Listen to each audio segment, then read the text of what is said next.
Hello guys, welcome back to the online help guide. In today's tutorial, I'll walk you through the steps to install the SecuX app.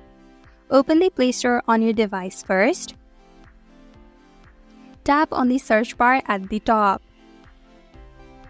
Then type in SecuX app. Then tap on search.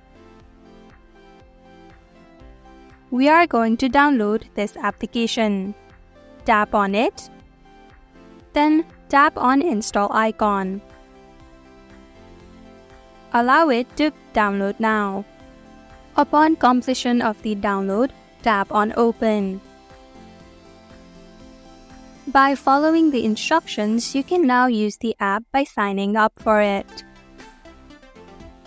Thank you for watching Online Help Guide. Hope this video was helpful. If it was, then hit the like button and comment down if you have any questions or feedback. Also, if you're new to our channel, subscribe and hit the bell icon so that you don't miss our upcoming videos.